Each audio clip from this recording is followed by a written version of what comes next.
ॐ सहनाववतु सहनौ भुनक्तु सह वीर्यङ्करवावहै तेजस्विनावधीतमस्तु मा विद्विषावहै।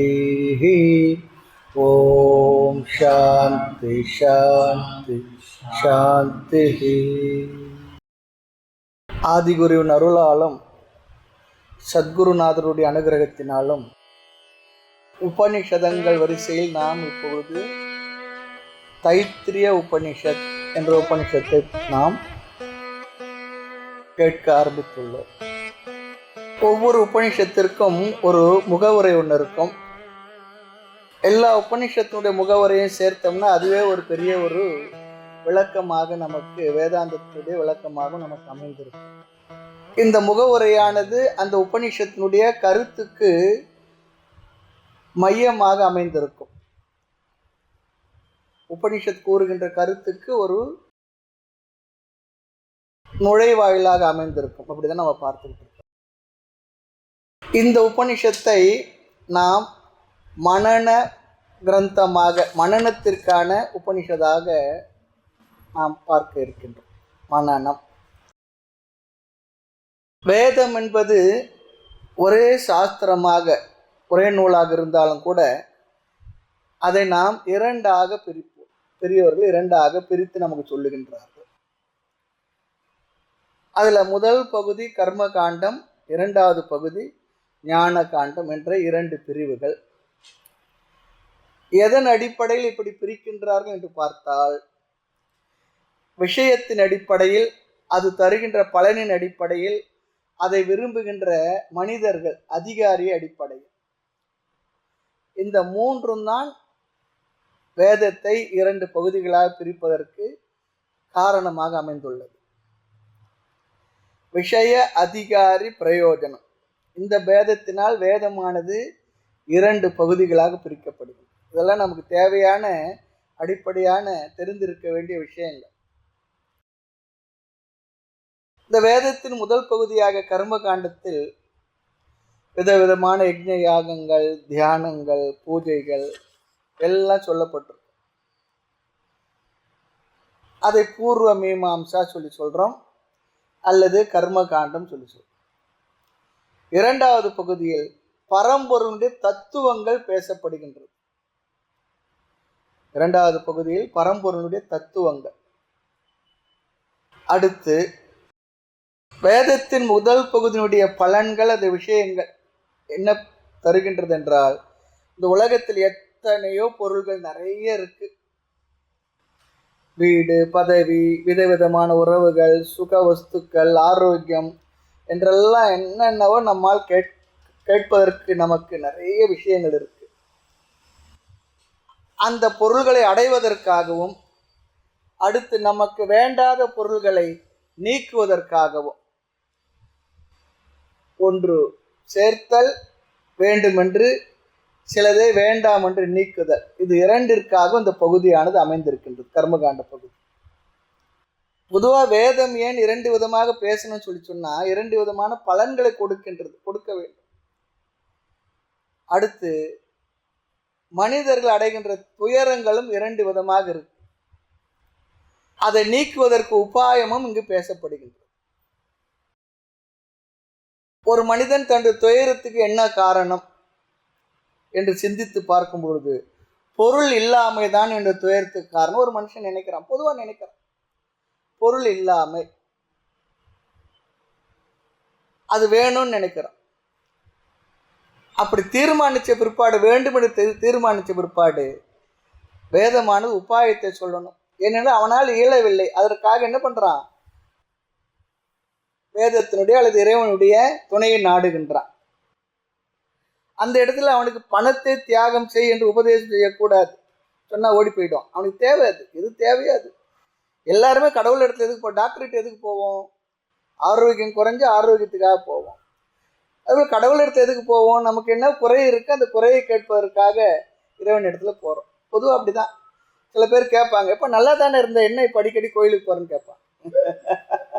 அடிக்கடி கோயிலுக்கு போனால் நல்லா தானே இருந்தேன், இப்போ எதுக்கு? அப்போ நல்லா இருந்தால் கோயிலுக்கு போக வேண்டாம், இப்போ கோயிலுக்கு போனால் ஏதோ ப்ராப்ளம்னு அர்த்தம். அப்படிதானே டாக்டர்கிட்ட போனாட hello doctor how are you கேட்கறதுக்கு போவோம்.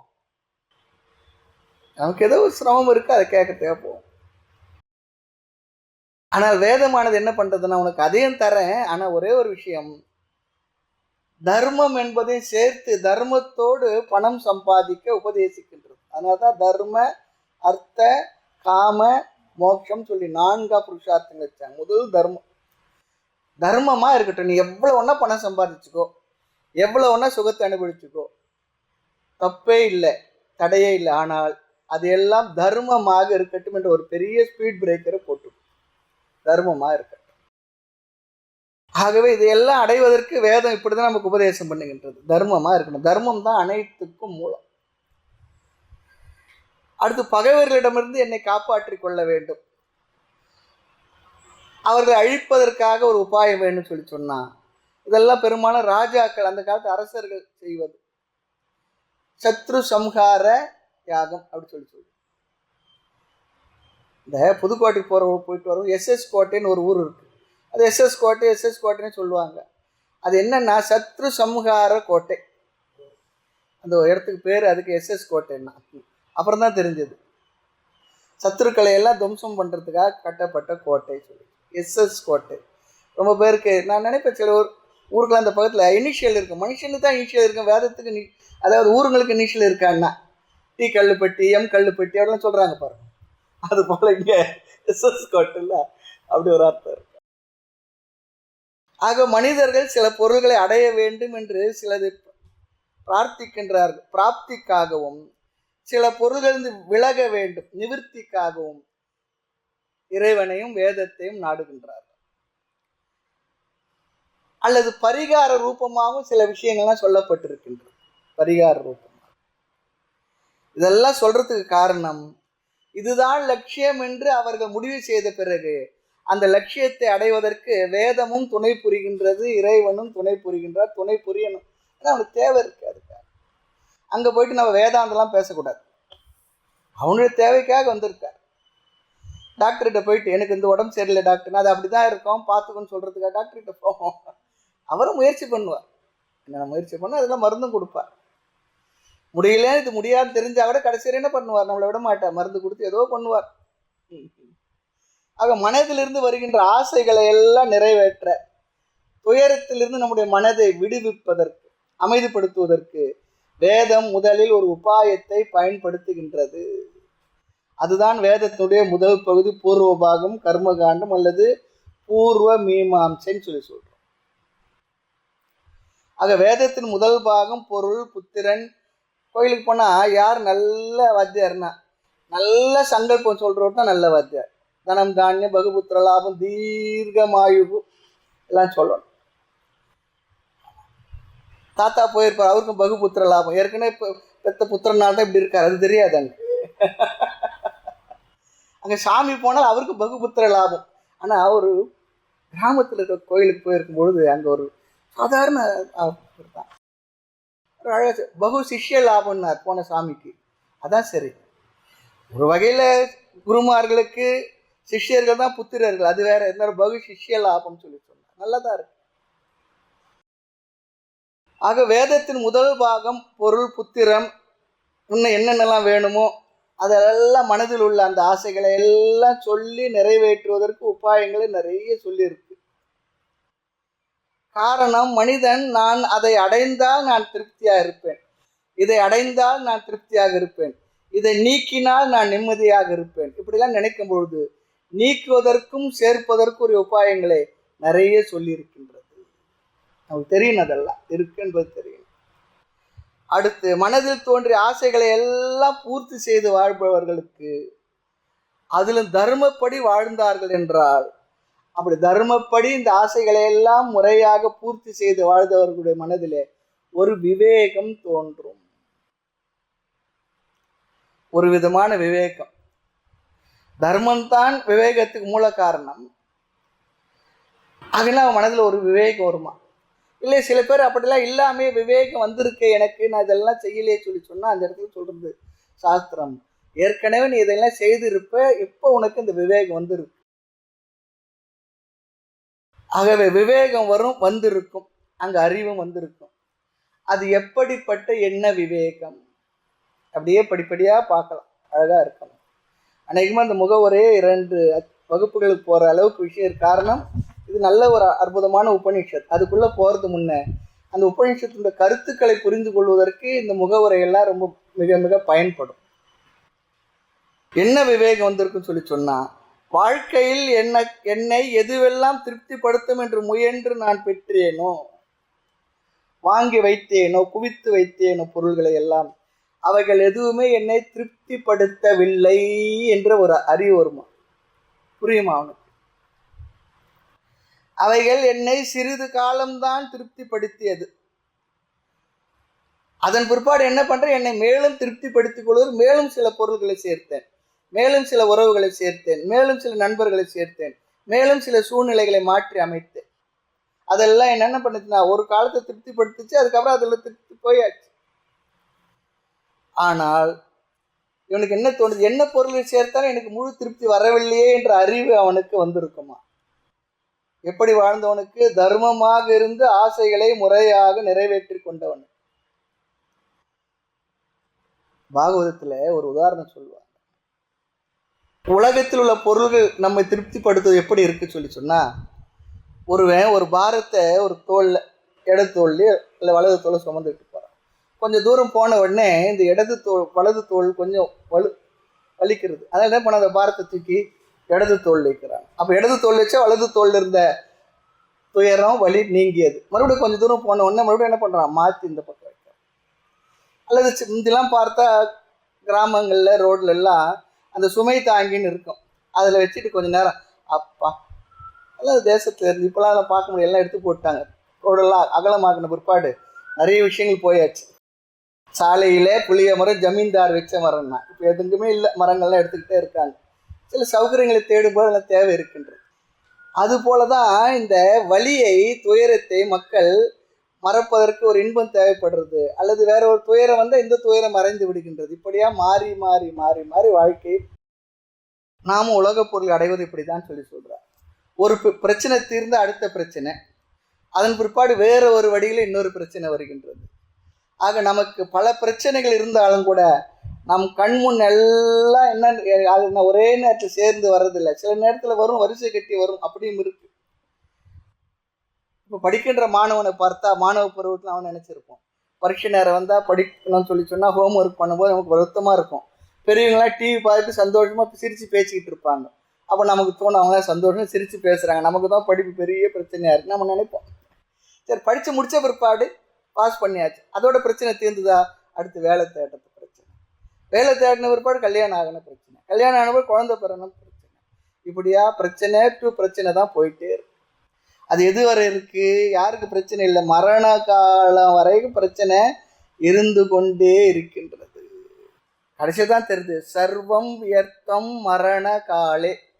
எல்லாம் பண்ண பிற்பாடு மரண காலத்திலே ஒரு பெரிய ஒரு அறிவு இருக்கு, யாரும் சொல்ல முடியாது.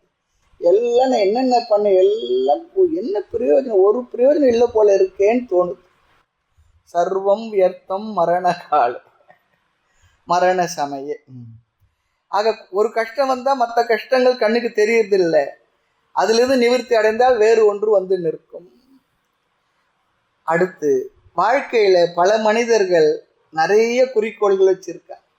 ஒருத்தர் சொன்னார், ஒருத்தருக்கு ஒரு லட்சியம் என்னென்னா 50 லட்சம் சம்பாதிக்கணும், அதுதான் என்னோட லட்சியம், இறங்குறார். இன்னொருத்தர் பார்த்தா அவர் பிறக்கும்பொழுது 1 கோடி சொத்துள்ள வீட்டில் பிறக்கிறார். ஒரு வார்த்தைக்கு சொல்லிருக்கலாம், 1 கோடி 50 லட்சம் பெரிய விஷயம் இல்லை, அது வேறு. அவருக்கு 50 லட்சம் லட்சியம், இவருக்கு 1 கோடி. சரி, 50 லட்சத்தை அடைஞ்ச பிற்பாடு அவர் லட்சியம் அப்படியே இருந்ததா? இன்னும் அடுத்து இப்படியே தான் போயிட்டு. ஆகவே ஒருவரும் அடைய வேண்டிய லட்சியம், ஒன்றை அடைந்த பிற்பாடு இன்னொன்றை அடைய வேண்டியதாக இருக்கு, இன்னொரு லட்சியம் இருக்கின்றது. ஆக வாழ்க்கையில எதை அடைந்தாலும் போதும் என்ற மன நிறைவு வந்ததாக தெரியவில்லை. எதை அடைந்தாலும் சரி, அடுத்து ஒன்று.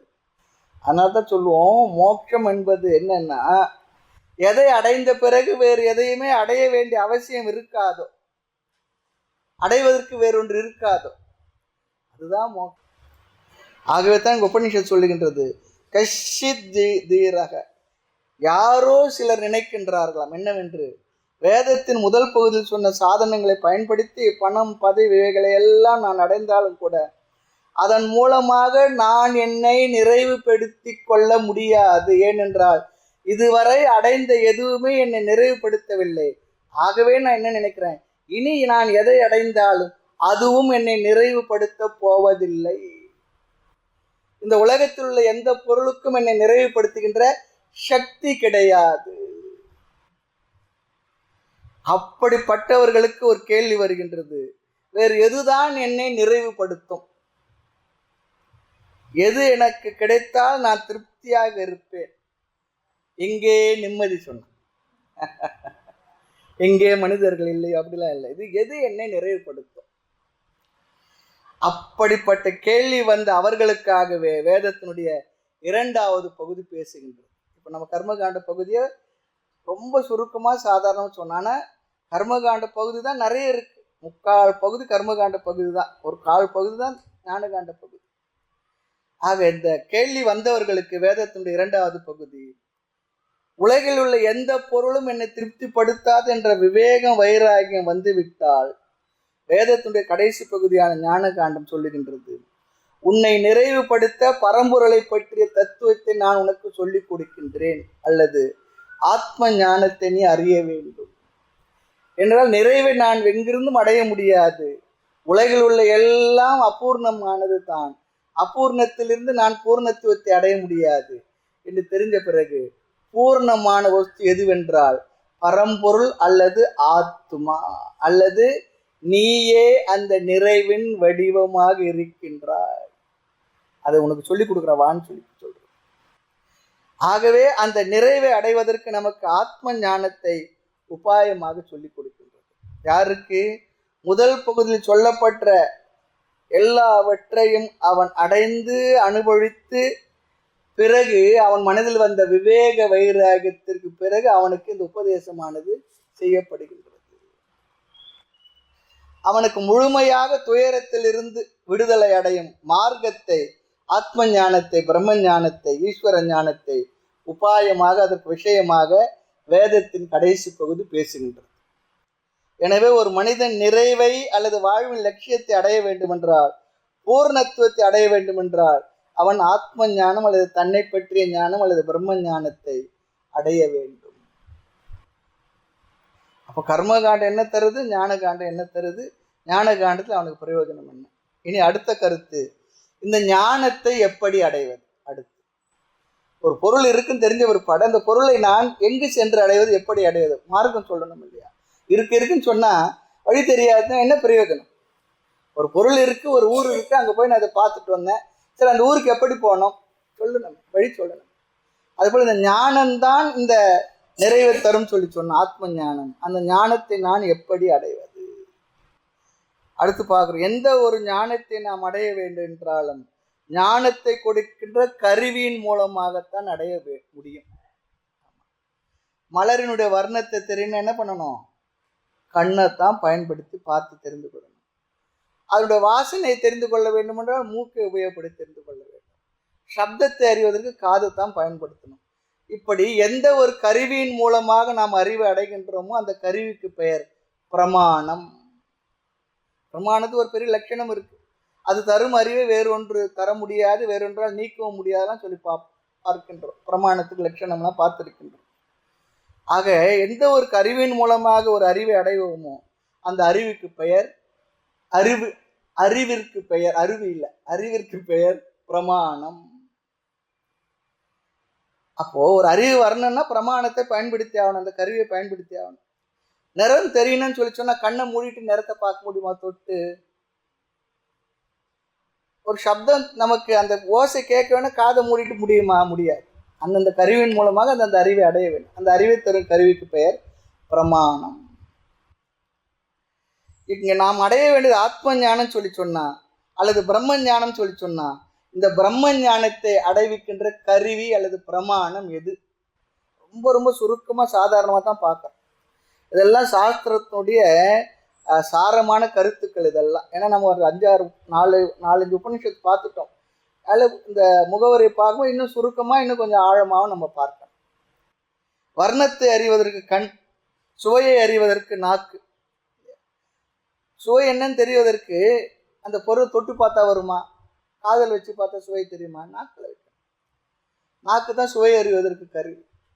அதுபோல பிரம்மத்தை அடைய அறிய எது பிரமாணம் கருவி என்றால் ரொம்ப அழகா சொல்றது வேதாந்தம் அல்லது உபனிஷத் அல்லது கீதை.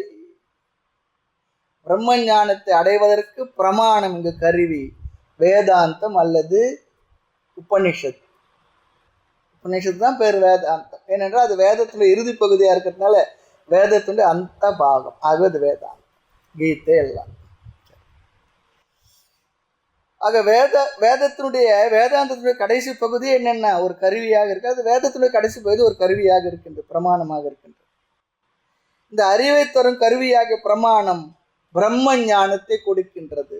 இல்லையே வேற எங்கேயோ படிச்சுன்னு சொல்லி சொன்னா இங்க இருந்து தான் அந்த இடத்துக்கு அந்த அறிவெல்லாம் சென்று இருக்கும்.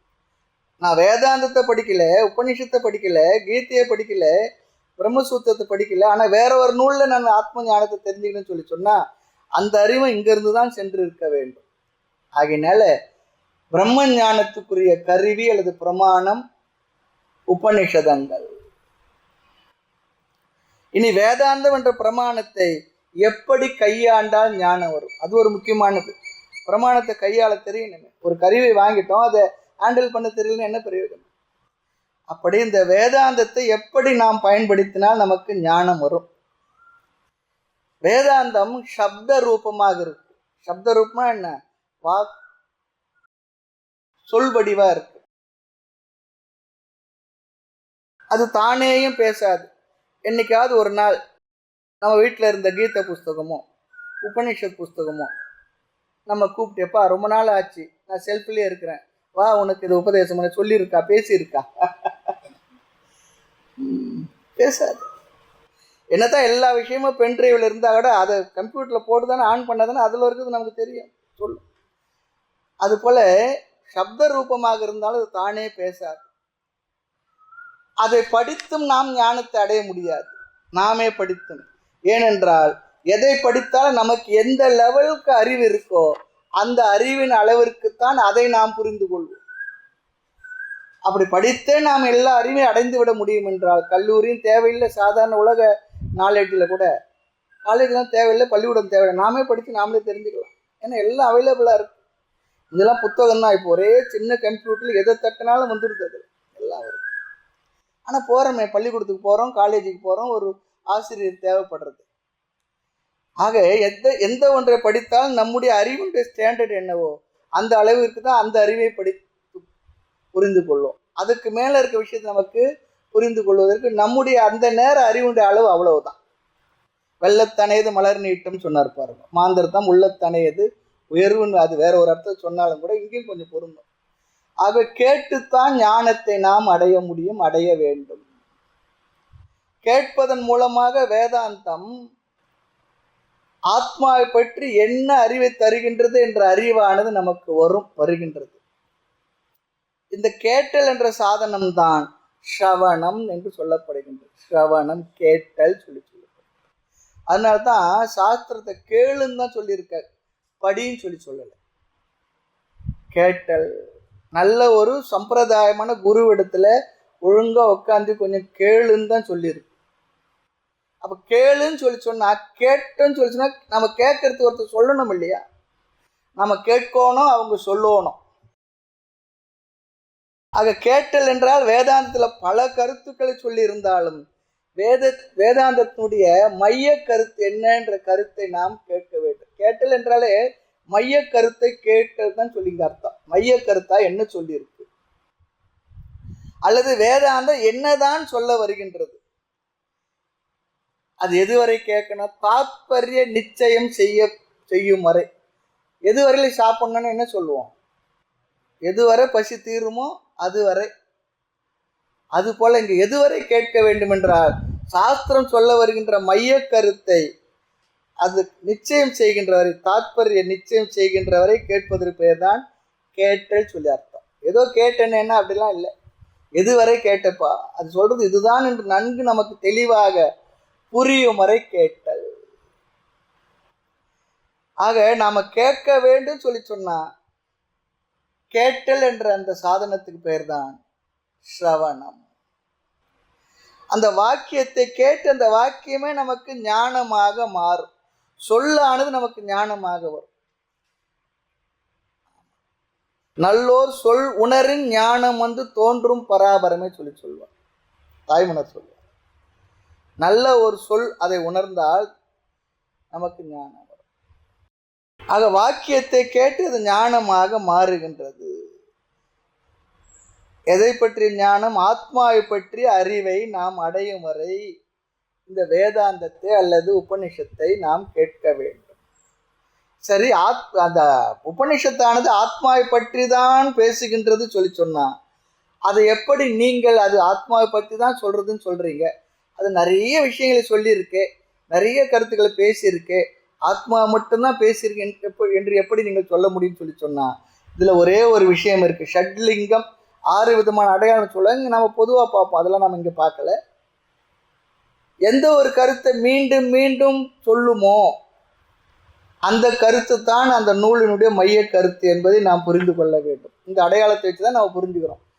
வேதாந்தத்தில் உபனிஷத்தில் எந்த கருத்தை மீண்டும் மீண்டும் சொல்லு என்றால் ஆத்மாவை பற்றிய கருத்தை தான் நிறைய அடிக்கடி சொல்லும். ஆகவே உபனிஷத்தானது ஆத்மாவை பற்றி தான் முக்கியமாக பேச வருகின்றது என்று நமக்கு பெரியவர்கள் அப்படி சொல்லி கொடுத்து உண்மை அதுதான்.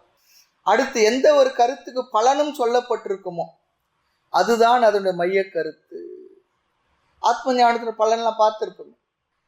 ஆக ஆத்மாவை பற்றியும் அந்த பரம்பொருளை பற்றியும் நிறைய பேசி இவ்வாறு நீ அறிந்தால் உனக்கு இது கிடைக்கும் என்று அது சொல்லும்.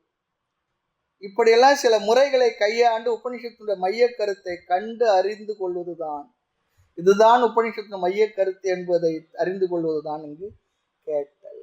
அதுதான் உபனிஷத்தினுடைய உபதேசம் என்று தெரிந்து கொள்வது. ஆக இப்படி புரிந்து கொள்ளும் வரை செய்யப்படுகின்ற சாதனத்துக்கு பெயர் ஸ்ரவணம் அல்லது கேட்டல் சொல்லுவார். நானும் கேட்டேனேன்னு சொல்லி சொன்னேன். என்ன, நானும் கேட்டேன், அவ்வளோதான். எதுவரை கேட்டப்பா, அது என்னதான் சொல்ல வருதுன்னு. அதாவது நம்ம யாருன்னா கேட்குறாங்க, இவ்வளோ நாளாக கீதை கிளாஸ் உபநிஷத் கிளாஸும் போகிறீங்க, என்னதான் அங்கே சொல்கிறதுன்னா ஒரே வார்த்தை சொல்லணும்னா ஆத்மாவை பற்றிய விஷயங்களே சொல்கிறது. உங்களுக்கு எதுவரை தெரியும்னா இப்போ தான் நான் முயற்சி பண்ணி கேட்டுட்டு இருக்கேன்னு சொல்லிடுது. சரி, வேதாந்தத்தை நல்லா கேட்டு சாரமாக 2 வரியில் எனக்கு விளக்கத்தை சொல்லுங்கன்னு சொல்லி கேட்டாங்கன்னு சொல்லி என்ன சொல்லணும்? பிரம்ம சத்தியம் ஜெகத் மித்யா. முடிஞ்சது. முழு வேதாந்தத்துடைய இறுதி சாரமாக 2 வார்த்தையில் ஒன் வேர்ட் ஆன்சராக கேட்டால் இதுதான் நம்ம புரிஞ்சதுடைய ஆழம். அதெல்லாம் எப்போ தெரியும்? நன்கு படித்து புரிந்த பிறகு இதைத்தான் சொல்ல வரும்னு தெரிஞ்சுக்கும். அப்படி தாத்பரிய நிச்சயம் செய்கின்றவரை நாம் செய்கின்ற ஸ்ரவணத்துக்கு பெயர் தான் ஸ்ரவணம் அல்லது கேட்டல். ஜெகத் மித்யா. ஆக வேதாந்த வகுப்பை கேட்ட வேதாந்தம் இதைத்தான் சொல்லுகின்றது என்று புரிந்து கொள்ளும் வரை கேட்டல். அப்படி புரியும் வரை கேட்டால் நாம் ஸ்ரவணம் என்ற சாதனத்தை முடித்துள்ளோம் சொல்லி அர்த்தம். சரி, ஒரு தடவை கேட்டால் ஸ்ரவணம், புரிஞ்ச பிற்பாடு மறுபடியும் கேட்குற வாய்ப்பு வந்தால் கேட்டால் அதுக்கு பேர் என்ன? நிதித்தியாசம்னு சொல்லி சொல்லுவோம். நம்ம தனியாக உட்காந்து நிதித்தியாசம் பண்ண முடியலனாலும் அதுதான் நிதித்தியாசம். அது அப்புறம் பார்ப்போம். இப்போ ஸ்ரவணம் சொல்லி சொன்னால் கேட்டல். அடுத்து ஸ்ரவணம் என்ற சாதனத்தை தொடர்ந்து சாஸ்திரம் மனனம் என்ற சாதனத்தை சொல்லுகின்றது. மனனம் சொல்லி சொன்னால் மனப்பாடம் பண்ணுறது, நெற்று பண்ணுறது, அது அர்த்தம் இல்லை. இங்கு இந்த உபநிஷத்தில் மனனம் என்ற சாதனத்தை தான் நாம் பார்க்க போகின்றோம். முதல்ல சொன்னோம். மனனம் சொல்லி சொன்னா சிந்தித்தல், சிந்தனை செய் மனமே சொல்றோம் பாரு, அது போல சிந்தித்தல். சரி, அடுத்து இந்த மனனம் என்ற சாதனத்தை யார் செய்ய முடியும்? யார் சிந்திக்க முடியும்? நாம் சிந்தனை செய்வதற்கு அறிவை பெற்றிருக்க வேண்டும். ஸ்ரவணம் செய்தவங்க தான் மனனம் செய்ய முடியும். ஸ்ரவணம் செய்தவன் தான் மனனத்தை செய்ய முடியும், கேட்டவன் தான் மனனத்தை செய்ய முடியும். அதை தொடர்ந்து தான் நிறைவாக நிதித்தியாசனம். அது நிதித்தியாசனம் என்ற சாதனத்தோடு வேதாந்தத்தினுடைய எல்லா சாதனங்களும் நிறைவடைகின்ற சொல்லி பார்த்தோம். ஞான யோக சாதனம் நிறைவடைகின்ற. அப்போ ஞான யோக சாதனத்தில் 3: ஸ்ரவணம், மனனம், நிதித்தியாசனம். ஸ்ரவணம் சொல்லி சொன்ன கேட்டல், மனனம் என்றால் சிந்தித்தல், நிதித்தியாசனம் என்றால் நாம் எந்த அறிவை நிச்சயமாக நாம் உறுதி செய்து தெரிந்து கொண்டோமோ சந்தேகம் இல்லாமல் அப்படி சந்தேகமில்லாமல் பெற்ற அறிவில் நிலை நிற்க செய்கின்ற சாதனம் நிதித்தியாசனம். அப்படி அந்த அறிவில் நிலை பெற்று விட்டால் அதன் பிறகு என்ன பண்ணணும்னா அதுக்கப்புறம் செய்யறது சாதனம் ஒண்ணும் இல்லை, அந்த அறிவிலே இருந்து கொண்டிருப்பது தான். சற்றும் அசையாது இருந்து கொள் அறிவாகி நெஞ்சேன்னு சொன்னார் பாருங்க தாய்மன்னர். ஆக முதலில் ஸ்ரவணம், பிறகு மனனம். இதை மாற்றியே செய்ய முடியாது. நான் ஸ்ரவணம் அப்புறம் பண்றேன், இப்ப மனனம் பண்றேன்னா முடியுமா? நான் இப்ப சாப்பிட்றேன் அப்புறம் சமைக்கிறேன்னா, சாப்பிட்றதுக்கு சமையல் பண்ணுறதா தான் முடியும். முதல்ல சமைக்கணும், அப்புறம் சாப்பிடணும். அது முதல்ல ஸ்ரவணம் பண்ணணும், இரண்டாவது மனனம். ஆக ஸ்ரவணம் செய்தவருடைய மனநிலையை இப்போ சுருக்கமா பார்க்கணும். யார் நன்கு கேட்டாரோ அவர் மனசு எப்படி இருக்கும், இதெல்லாம் ஒரு குழு. யாருக்கு? ஆன்ம சாதகர்களுக்கு நான் எந்த நிலையில இருக்கிறேன், என்ன பண்ணியிருக்கேன் என்பது இதெல்லாம் ஒரு குழுவா ரொம்ப அழகாக சொல்றாங்க. ஸ்ரவணம் என்ற சாதனத்தில் ஏன் நாம் அறிவை பெற வேண்டும்? ஒரு மாணவன் ஸ்ரவணம் செய்துள்ளான்னு சொல்லி சொன்னான், அப்பொழுது அவனுடைய மனதில் என்ன அறிவு இருக்கும்? அவன் சொல்லுவானா, இந்த உபனிஷத் ஜீவாத்மாவையும் பரமாத்மாவையும் ஐக்கியப்படுத்தி சொல்லி உள்ளது. உபனிஷத்தானது இறைவனை அல்லது பரமாத்மாவை ஈஸ்வரன் பூர்ணமானவன் என்று மட்டும் சொல்லல, அந்த ஈஸ்வரனும் ஜீவனுடைய உண்மையான சொரூபமான ஆத்மாவும் ஒன்றுதான் என்றும் சொல்கின்றது. ஈஸ்வரன் அல்லது இறைவன் பரம்பொருள் பூர்ணமானவன் என்று மட்டும் சொல்லல, இந்த ஜீவனாகிய நீயும் பூர்ணமானவனே என்று சொல்லுகின்றது. ஆத்மாவே பூர்ண ஸ்வரூபமானவன், சத்ஸ்வரூபம், ஞானஸ்வரூபம் சொல்லி சொல்றது, ஆனந்த வடிவனேன்னு சொல்லி சொல்றது, நித்தியமானவன் என்று சொல்லுகின்றது. இதெல்லாம் ஆத்மாவை பற்றி உபனிஷத் சொல்லுகின்ற அறிவு. இப்ப ஆத்மா சொல்லி சொன்ன என்ன அர்த்தம்? ஆத்மா என்றால் நான் என்ற அர்த்தம், நான் என்றால் ஆத்மா என்றும் அர்த்தம். ஆக உபனிஷத்தானது என்ன பொருள் சொல்றது? நீ ஞான ஸ்வரூபம், ஆனந்த ஸ்வரூபம், பூர்ணமானவன்.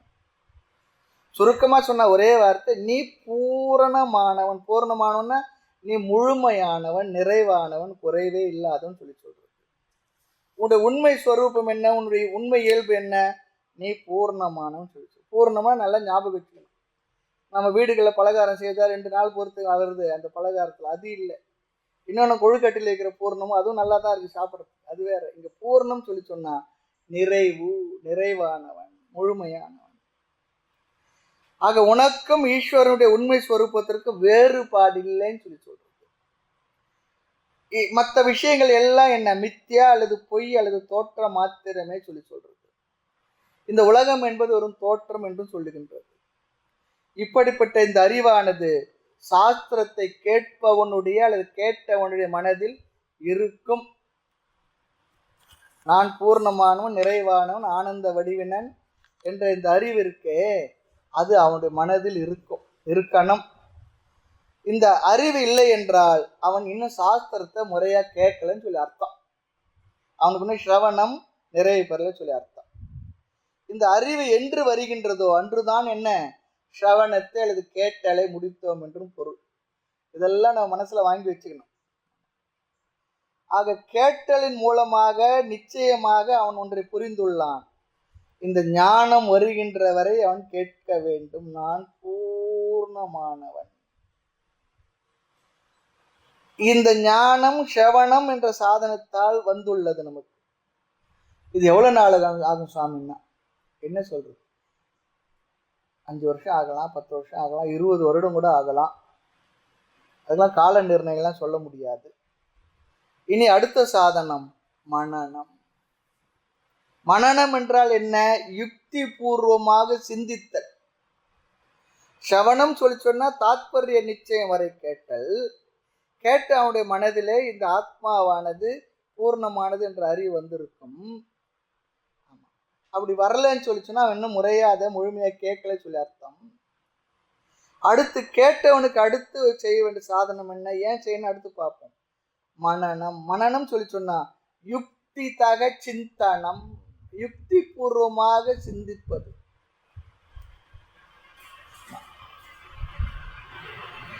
நம்ம கேட்ட விஷயத்துல ஏதாவது சந்தேகம் வந்திருந்தால் அதை நீக்குதல், அதுக்கு பேர் தான் மனனம்.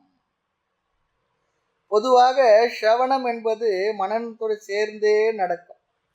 கேட்கும் பொழுது நமக்கு சந்தேகம் வந்துகிட்டே இருக்கும். ஏனென்றால் சாஸ்திரம் சொல்லுகின்ற அறிவு அது ஒரு கோணத்துல சொல்றது, என்னோட அனுபவ அறிவு வேறொரு கோணத்துல இருக்கு. இந்த அனுபவ அறிவுக்கும் சாஸ்திரம் சொல்லுகின்ற அறிவுக்கும் முரண்பாடு இருந்துகிட்டே இருக்கும், கேட்கும்போதே வந்துகிட்டே இருக்கும்.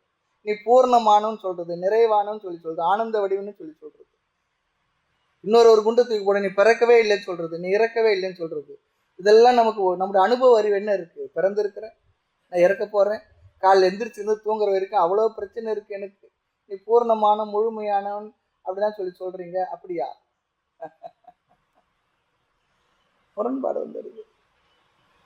அப்படின்னு சந்தேகம் வரும். ஆமா, அந்த சந்தேக என்ன ஆகுன்னா ஒவ்வொரு உபநிஷத்தையும் ஒழுங்கா கேட்க கேட்க அந்த சந்தேகமானது நீங்களாம். ஆக எதற்கு நாம் மனனம் செய்ய வேண்டும் என்றால், எதற்கு மனனம் தேவை என்றால், சந்தேகத்தை நீக்குகின்ற முயற்சி தான் மனனம். சாஸ்திரம் அப்படி சொல்றது, என் அனுபவம் இப்படி இருக்கு, இது எப்படி சரி, எது உண்மை, அதான் பார்க்குறேன். உபனிஷத் நீ பூர்ணமானன்னு சொல்றது. அந்த அறிவை நான் அடைந்த பிறகு எதற்கு மனனம் என்றால், நாம் எந்த ஒரு ஞானத்தை அடைந்தாலும் அந்த ஞானம் சில சமயங்களில் சந்தேகத்துடன் கூடியதாகத்தான் இருக்கும். எந்த ஒரு அறிவும் சம்சய ரகிதமாக சந்தேகத்துடன் சந்தேகம் நீங்கதான் இருக்காது, சம்சய சகிதமாகத்தான் இருக்கு. சந்தேகத்துடன் கூடியதாக இருக்கிறது நிறைய வாய்ப்பு இருக்கு. இது ஞானத்தில் இருக்கக்கூடிய ஒரு குறை. எந்த ஞானத்தை பெற்றாலும் ஒரு சந்தேகம் நமக்கு வரும், அது இயல்பு. ஆமா, அது எப்படி நான் செம்புல களிம்பு இருக்கு, அது போல இயற்கையாக வரக்கூடிய ஒன்று. ஆக ஞானத்திற்கு இயற்கையாக உள்ள தோஷம் சந்தேகம். ஆக எந்த ஒரு அறிவை அடைந்தாலும் அந்த சந்தேகத்திற்கு உட்பட்டதாகத்தான் இருக்கும். திடீர்னு நம்ம நல்லாவே கேட்டுருவோம், திடீர்னு ஏதோ ஒரு சந்தேகம் நமக்கு வரும், அல்லது யாரோ ஒரு சந்தேகத்தை கிளப்பி விட்டுட்டு போயிடுவார். சந்தேகத்துடன் கூடிய அறிவை வைத்து நாம் ஒண்ணுமே பண்ண முடியாது, ஆக்ட் பண்ண முடியாது. ஆக சந்தேகம் என்ற நோயினால் தாக்கப்பட்டு விட்டால் அது ஞானமாக இருக்காது, அந்த ஞானம் பயனையும் தராது. அப்படி ஞானம் வந்தால் அது விபரீதமான பலனைத்தான் நமக்கு தரும். அதுக்கு ஒரு உதாரணம் சொல்லுவாங்க. ஒரு ட்ரெயின் இருக்கு, அது 8 மணிக்கு என்ற அறிவு எனக்கு இருக்கு, சந்தேகம் இருக்கு, நான் 7:30 மணிக்கு போறேன் ஸ்டேஷனுக்கு, 8 மணிக்கு தானே சொல்லிட்டு அது 7:15 போயிடுச்சுன்றாங்க. அப்ப என்ன பிரயோஜனம்? 8 மணின்ற அறிவுனால பிரயோஜனம் இல்லையே, சரியான அறிவு இருக்கணும். ஆக எந்த ஒரு அறிவும் பலனை கொடுக்க வேண்டும் என்றால் அந்த அறிவு சந்தேகம் இல்லாத அறிவாக இருக்க வேண்டும். எனவே நாம் சந்தேகம் இல்லாத ஞானத்தை அடைய வேண்டும். சந்தேகம் எல்லா ஞானத்திலும் சம்பவிக்கும். ஆகவே ஆத்ம ஞான விஷயத்திலும் சந்தேகம் வரலாம், வரும். ஆக கவனமாக புரிஞ்சுக்கணும். ஆத்ம ஞானம் வரவில்லை என்றால் சிரவணம் செய்யணும்.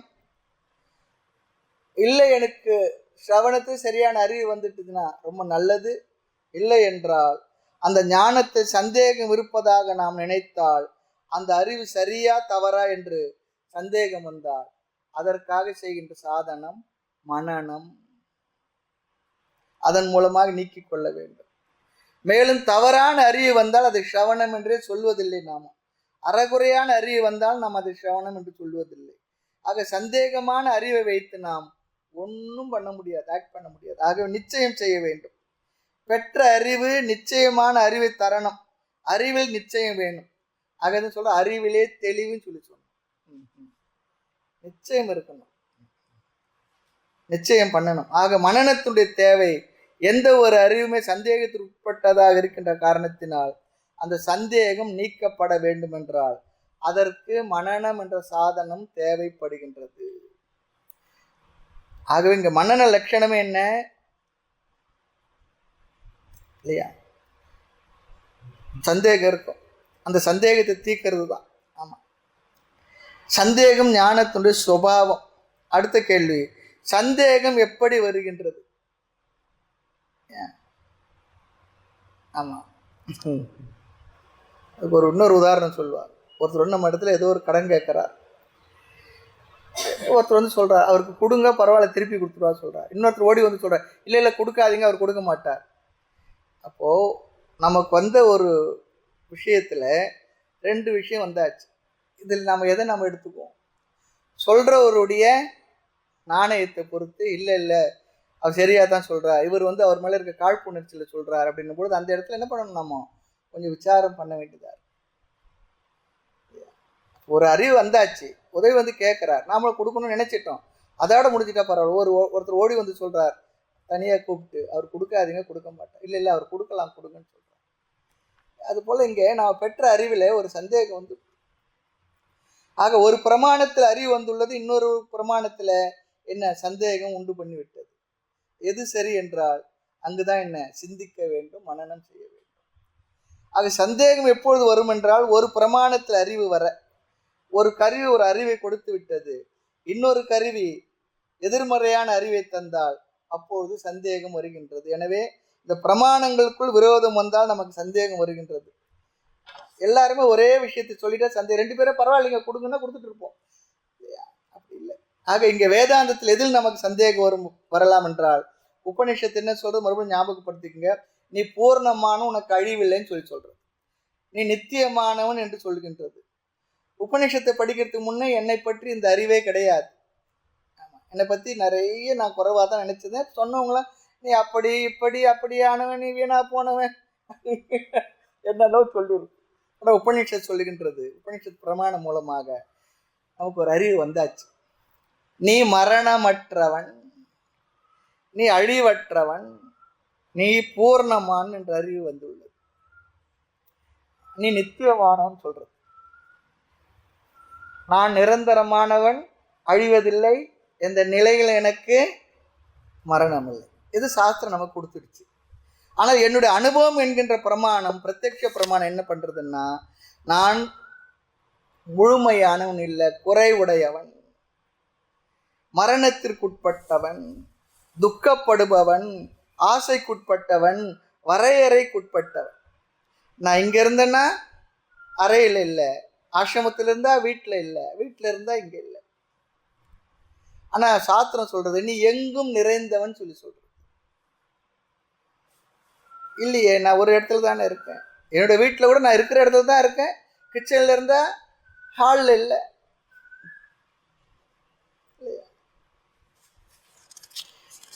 நான் ஒரு துக்கப்படுகின்ற சம்சாரி, துயரப்பட்ட அந்த அனுபவம் நமக்கு இருக்கு. வேதாந்தம் மேலும் சொல்றது இந்த உலகம் வெறும் தோற்றம் சொல்றது.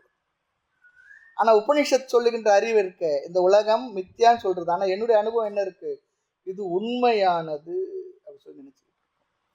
ஆக இங்கு உபனிஷத் சொல்கின்ற அறிவிலும் சந்தேகம் இல்லைன்னு சொல்லி புரிஞ்சுக்கிட்டா நல்லது.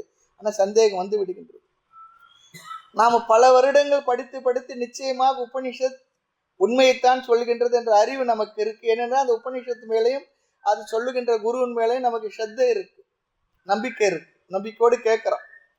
ஆனால் என்னுடைய அனுபவம், உலக அனுபவம் எப்படி இருக்கு, இந்த உலகம் சாலிடா இருக்கு, நித்தியமா இருக்கு, சத்தியமா இருக்கு, எவ்வளோ வருடங்களா இருந்துகிட்டு இருக்கு. ஆகவே வேதாந்தத்தில் என்ன அறிவு வந்தது, அதுல கிடைச்ச அறிவு முற்றிலும் நம்முடைய அனுபவத்துக்கு முரண்பாடான அறிவு வந்திருக்கின்றது. எனவே உபநிஷத் சொல்வது எப்படி சரி, சரிதானே? ஆக இந்த சந்தேகம் வந்த பிற்பாடு நமக்கு ஒரு தெளிவு கிடைச்சாடு. அதாவது ஜனக மகாராஜா வாழ்க்கையில நல்லா முழுமையா சாப்பிட்டு படுத்துக்கிட்டு இருக்க, படுத்த பிற்பாடு அவருக்கு ஒரு அனுபவம், நல்லா பசி எடுத்துடுச்சு. நடுராத்திரில பசி எடுத்த பிற்பாடு என்ன பண்றாரு சொன்னா, வீடு வீடா போய் எனக்கு பசி எடுக்குது சாப்பாடு கொடுங்க, பசி எடுக்குது சாப்பாடு கொடுங்கன்னு கேட்கிறார்,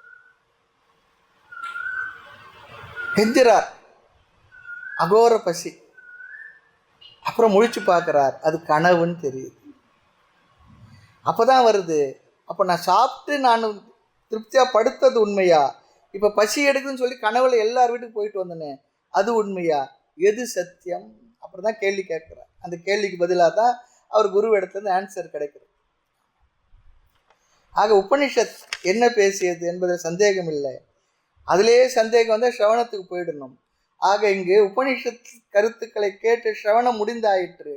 உபனிஷத் சொன்ன கருத்து எப்படி சரி என்ற சந்தேகம் வந்தாயிற்று. ஆனால் என்னன்னா, ஸ்ரவணத்தை ஒழுங்கா செய்தா நிச்சயமா சந்தேகம் வரும்.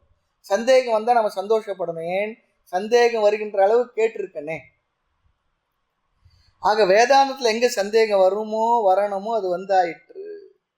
உபனிஷத் தருகின்ற அறிவுக்கும் என்ற அனுபவத்துக்கும் கிளாஷ், முரண் வந்து விட்டது. நமக்கு இதில் எதை நான் எடுத்துக்கொள்ள வேண்டும் என்று தோன்றும் பொழுது அனுபவத்தை தான் நாம் எடுத்துக்கணும்னு சொல்லி நினைப்போம்.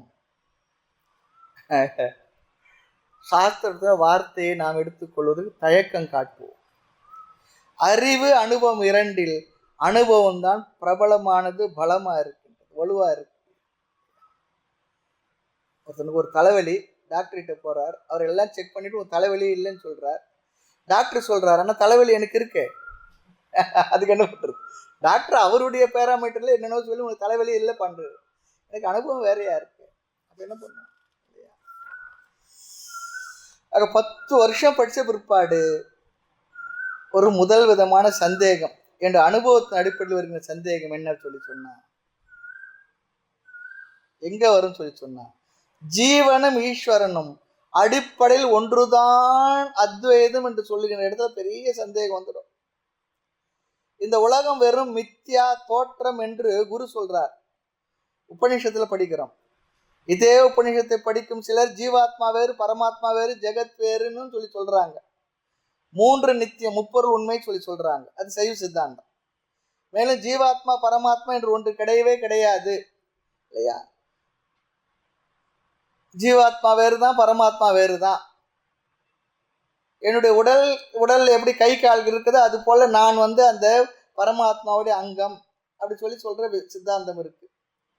சாங்கிய மதம் சொல்றது விதவிதமான ஆத்மா இருக்கின்றது, ஈஸ்வரன் சொல்லி ஒன்று கிடையாதுன்னு சொல்லி சொல்றது நிரீஸ்வரவாதம். எல்லாம் பிரகிருதி தான், 3 குணத்தின் மாறுதல் தான் சொல்லி ஒரு மதம் சொல்றது. தார்க்கிகள் அணுதான், அதுதான் ஜீவாத்மா ஸ்வரூபம் சொல்லி சொல்றாங்க. இப்ப நிறைய இருக்கு. பூதலயம் ஆகின்ற மாய முதல் என்பர் சிலர், பொறிப்பொருள் அடங்கும் இடமே பொருள் என்பர் சிலர், சிலர் குணம் போன இடம் என்பர் சிலர், அப்படி நிறைய ஒருத்தர் சொல்லிக் கொண்டே இருக்கின்றார்கள். புத்த மதம் சொல்றது மனதுல ஒவ்வொரு கணமும் மாறுகின்ற, தோன்றி மறைகின்ற அறிவு தான் ஆத்மான்னு சொல்லி சொல்றது. கணிக விஞ்ஞானவாதம் அப்படி சொல்லி சொல்றது. சில பேர் எல்லாம் சூன்யம்தான், அதுதான் உண்மை, அதுதான் ஆத்மான்னு சொல்லி சொல்றாங்க. இதெல்லாம் எப்படி சொல்கின்றார்கள்? உபநிஷத்தோட உதவி இல்லாமல் ஒவ்வொருவரும் ஒவ்வொரு விதமா பேசிக்கொண்டே இருக்கின்றார்கள், இல்லையா? ஆனா நாமோ உபநிஷத்தை படிச்சு ஒரு அறிவை பெற்று இருக்கின்றோம். ஆனால் சில பேர் இதே உபநிஷத்தை பயன்படுத்தி சில எதிர்மறையான கருத்துக்களை சொல்லி இருக்கின்றார்கள். இதில் நாம் எதை நம்புவது? யாரைத்தான் நம்புவதோ? எதைத்தான் நம்புவதோ, யாரைத்தான் நம்புவதோ?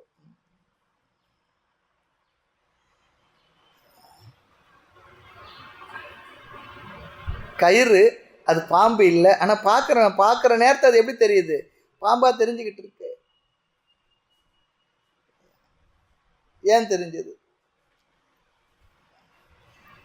கீதைக்கு பல விளக்கம் எழுதியிருக்காங்க. ஆக இது ஒரு விதமான சந்தேகம். அடுத்து 2வது விதமான சந்தேகம், சில பேருக்கு விவாதம் செய்வதற்கு பயம் இருக்கும். எல்லாம் சரிதான், ஏத்துக்கோமே. இதுல ஒருத்தர் சொல்லார், ஒருத்தர் நண்பரா ஏத்துக்கிடுறோம். அறிவு என்று வரும்போது காம்ப்ரமைஸ்லாம் பண்ணிக்கூடாது. அவர் ஃப்ரெண்டு ஆச்சு, அதுக்காக 5 2 6ன்னு சொன்னா ஒத்துக்கலாம். என்ன ஃப்ரெண்டு கோச்சுக்குவார். 7ன்னு சொன்னா அவருக்கு வருத்தம் வந்துடும். ஏத்துக்கோமா? ஏத்துக்கலாமா? ஏத்துக்க முடியாது. ஆக அத்வைத சித்தாந்தம் என்று இருந்தால் துவைதம், விசிஷ்டாத்வைதம் அதுக்கு நேர் மாறா இருக்கு, வேற விதமா சொல்லியிருக்கு. சாங்கியம் இருக்கு, சனிக வாதம் இருக்கு, சூன்யவாதம் இருக்கு. இவர்கள் எல்லாம் அந்த கருத்தெல்லாம் கேட்கும்போது நாம கேட்கிற கருத்தானது ஒரு விதமா ஆயிடும். ஆகவே இந்த கருத்துக்களை எல்லாம் நாம் அறிவுபூர்வமாக நிராகரித்தால்தான் நாம் பெற்ற அறிவில் நாம் நிற்க முடியும், தெளிவு பெற வேண்டும்.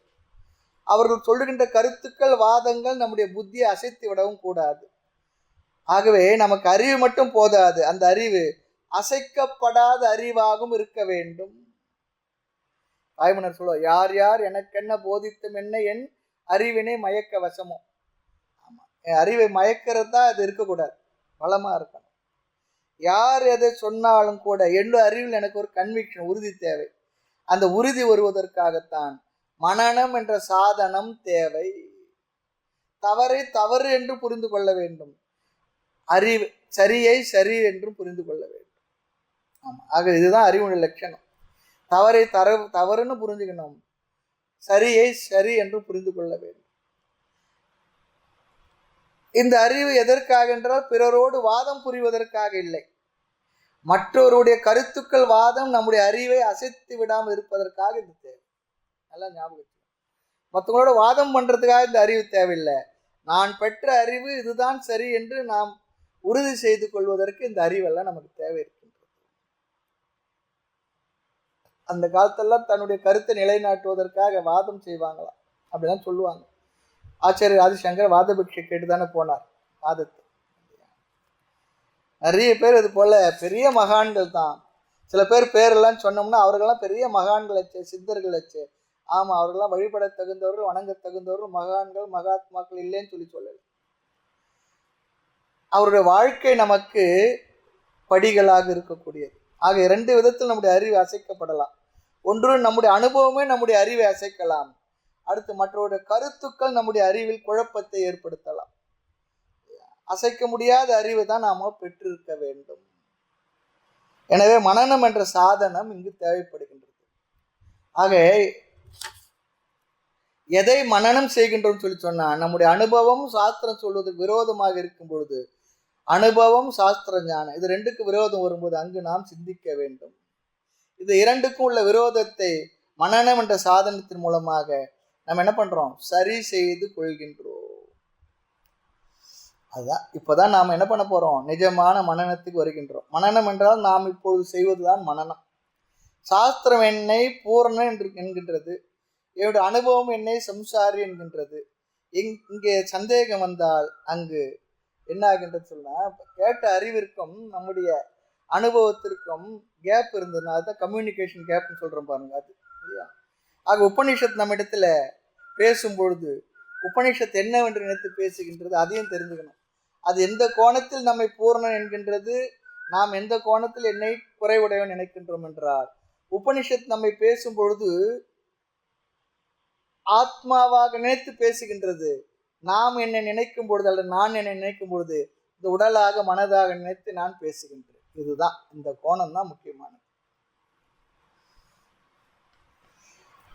உபநிஷத் நம்மை பார்த்து பேசும்பொழுது நம்மை நாம் சம்சாரியாக புரிந்து வைத்திருக்கின்றோம் என்பது தெரியாமல் பேசவில்லை, தெரிந்துதான் பேசுகின்றது. இப்போ மனிதனை பார்த்து நீ மனிதன் என்று சொல்ல தேவையில்லை, அதுதான் அவனுக்கு தெரியுமே.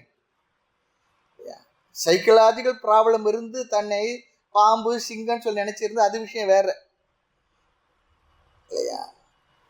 நாம் சம்சாரியாக இல்லாமல் அசம்சாரியாக இருந்தால் உபநிஷத் நீ சம்சாரி என்று சொல்ல போவதும் இல்லை, சொல்ல வேண்டிய அவசியம் இல்லை. ஆக மனிதனை நீ மனிதனாக இருக்கின்றன்னு சொல்ல வேண்டியதில்லை. எனவே என்னை பற்றி நீ பூர்ணமானவன் என்று சாஸ்திரம் உபதேசம் செய்கின்றது. ஆனால் நான் என்னை பூர்ணமானவனாக நான் இல்லை என்று நான் நினைத்து கொண்டிருக்கின்றேன். அது சாஸ்திரத்தும் தெரிகின்றது. ஆகவே தெரிந்தே இவ்வாறு சொல்லும் பொழுது சாஸ்திரம் எதை மனதில் வைத்து பேசுகின்றது என்றால், சாஸ்திரம் நீ என்று சொல்லும் பொழுது நீ என்பதற்கு சாஸ்திரம் சொல்லுகின்ற அர்த்தம் பொருள் வேறு. நான் என்னை சம்சாரி என்னும் பொழுது நான் என்று நாம் புரிந்து கொண்ட பொருள் வேறு.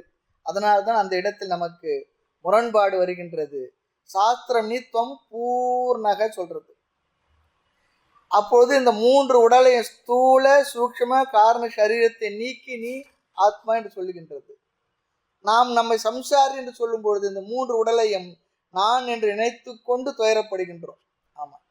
ஆக சாஸ்திரமானது நீ என்று சொல்லும் பொழுது விசாரம் செய்து நாம் புரிந்து கொள்கின்ற பொருள் வேறாக இருக்கின்றது. அது என்ன? ஆத்மா. ஆக 2த்திலே விரோதம் இல்லை என்று நாம் புரிந்து கொள்ள வேண்டும். என்னை ஆத்மா என்றும் 3 சரீரத்துக்கு அப்பாற்பட்டவன் என்றும் அவஸ்தாத்திரை விவேகம் செய்து நீ சாட்சி என்று புரிந்து கொண்டால் சாஸ்திரம் சொல்வது சரி. நான் என்னை சரீரம் என்று புரிந்து கொண்டால் அனுபவம் சொல்வது சரி. பாருங்க, சாஸ்திரம் படித்து நான் ஆத்மா என்று புரிந்து கொண்டால் அது சரி, அல்லது என்னை சரீரம் என்று நினைத்து கொண்டு நான் சம்சாரி என்று நினைத்து கொண்டால் அதுவும் சரியே. இங்கே எந்த இடத்துல கிளாரிஃபிகேஷன் தேவை சொல்லி சொன்னா, எந்த கோணத்தில் சாஸ்திரம் பேசுகின்றது, எது உண்மை, அங்கதான் இருக்க விஷயம். ஆக உடலோடு நீ அபிமானம் உள்ளவனாக இருந்தால் நீ பூர்ணமானவன் இல்லை. உடல் அபிமானத்தை விட்ட உன்னைத்தான் பூர்ணமானவன் என்று சாஸ்திரம் சொல்லுகின்றது. எனவே நான் என்று சொல்லும் பொழுது உடலோடு கூடிய நான் என்றுதான் நாம் சொல்லுகின்றோம். சாஸ்திரம் உடலை நீக்கி விசாரம் செய்து ஆத்மாவுடைய கோணத்தில் தொம் பூர்ணக சொல்லி சொல்றோம். எனவே முடிவாக உபனிஷத் யாரை ஆத்மா என்கின்றது, ஷரீர அபிமானத்தை விட்ட ஜீவனை முக்தனை பூர்ணன் என்று சொல்லுகின்றது. நான் ஷரீரத்தோடு இணைத்து கொண்டு சம்சாரி என்று நான் நினைத்து கொண்டிருக்கிறேன் சொல்லுகின்றேன். சாஸ்திரம் நீ எனும் பொழுது ஆத்மா, நான் எனும் பொழுது அதை அனாத்மான்னு சொல்றேன். ஆக உபனிஷத் கருத்திற்கும் என் அனுபவத்திற்கும் முரண்பாடு கிடையாது. சாஸ்திரம் ஆத்மாவின் கோணத்தில் சொல்லுகின்றது, நான் சரீரத்தின் உடலின் கோணத்தில் என்னை நான் சம்சாரி என்று நினைத்து கொண்டிருக்கின்றேன். ஆக சிவனம் என்ற சாதனத்தில் என்னை பற்றி, ஈஸ்வரனை பற்றி, உலகத்தை பற்றி என்ன சொல்கின்றது என்ற அறிவை அடைந்துவிட்டு ஜீவாத்மாவாக இருக்கின்ற நான் உண்மையில் ஆத்மஸ்வரூபம் அழியாதவன்.